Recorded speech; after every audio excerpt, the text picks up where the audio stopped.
Hello guys, so ayan, so 9:30 PM yun na pag-usapan namin na alis papunta ng Baguio, and Mga 9 pa lang nandun ako sa bahay ng pinsan ko kasi yun yung location kung saan lahat-lahat kami ay magkikita at doon sasakay kasi nandun yung sasakyan. Syempre, so 2 AM guys ay nag-decide kami na magpahinga tapos sumiar yung iba, pero hindi namin alam na lahat pala ay gutom na sa sobrang layo ng biyahe. Kaya ayan, kinain na namin yung adobo na luto ni Maika. So mga 7 AM nasa T-Plex na kami niyan. So mas mabilis dito yung biyahe papunta ng Baguio. So dito mas nag-enjoy lang kami ng mga kasama ko. Yan, kasi medyo mga naka-recharge na, mga ganyan. So mga 9 AM ng umaga, nandito na kami sa La Union. So sa Green Fuel pala kami bumaba. Tapos doon kami nag-CR ulit, ganyan. So may ano pala doon, halos mga high-tech na rin pala yung mga gamit doon.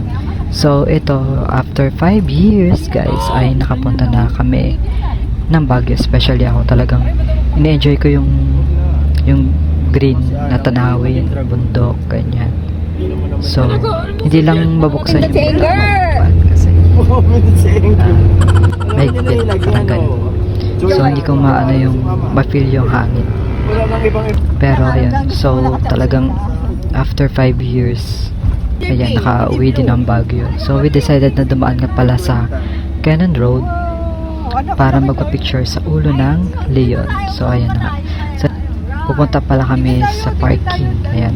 So naghanap kami ng parking area dyan at ito na yung aming nakita. Meron dito. So halos lahat ng mga tao pupunta sa ulo ng Leon ay dito nagpa-park. And limod ko kung magkano, parang 20 pesos ata yung o 100 pesos yung rent dito sa parking area. So ayan na nga. So ito yung first time ko nga pala na makasama ko yung mga pinsan ko, barkada ko sa trip. Ayan. Ito yung pinakamalayo namin napuntahan kasi sila may napuntahan na parang Bicol na dati. Pero wala ako, almost 2 Bicol na pumunta sila, hindi ako nakapunta. So ayan, in-enjoy ko, tuntua ako dun sa bundok, tapos dun sa ulap na halos sumahalik na talaga siya dun sa bundok. Parang grabe, nakaka-refresh talaga dito. So yan yung nangyayari sa Baguio, kaya ayan. So, ayan na nga. Ang daming tao dito. Unang, ano pa lang ha, mga 10. Yan. Mga 10 pa lang. Sobrang dami na ng mga tao dito sa ulo ng Leon. And, halos lahat talagang kaagaw mo sa pagkakapicture dyan.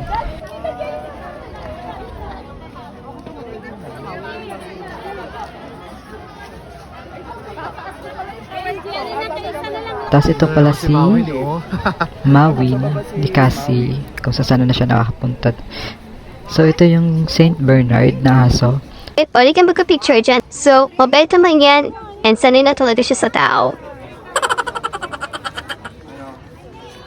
So dito si Kuya Jeff ay tumikim siya ng strawberry taho. Dali, naka-video. Picture mo dyan. Ano ga? Video to.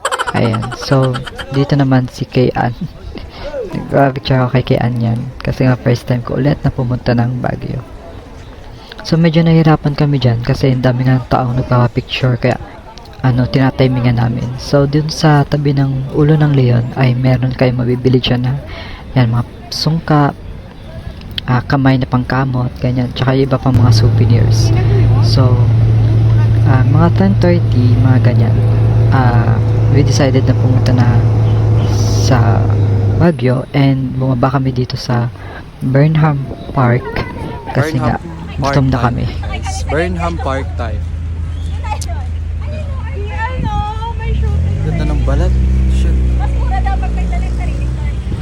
So nakakatuwa dito sa Baguio kasi pag pumunta ko talaga nakaka-fresh yung hangin. Talagang awan ko ano meron sa Baguio, bakit ganyan. So ayan na nga. So medyo nahiwalay kami doon sa isang sasakyan. Pero napag-decidean nila na maghanap ng park kasi pupunta kami sa Session Road para humanap ng aming kakainan kasi nga ubos na po yung adobo namin. So dito tapos na kami kumain guys. Ayan. So wala nang picture as in gutom na talaga. And after namin kumain, naghati kami in 2 groups. Yung iba pumunta na sa bahay. Tapos yung iba pumunta kami ng palengke para mamili ng mga kakainin sa loob ng 3 araw at 2 gabi sa Baguio.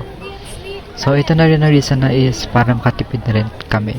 Ayan. So syempre habang namimili nag-enjoy kami. So medyo tinatago pa pala yung cellphone ko dito.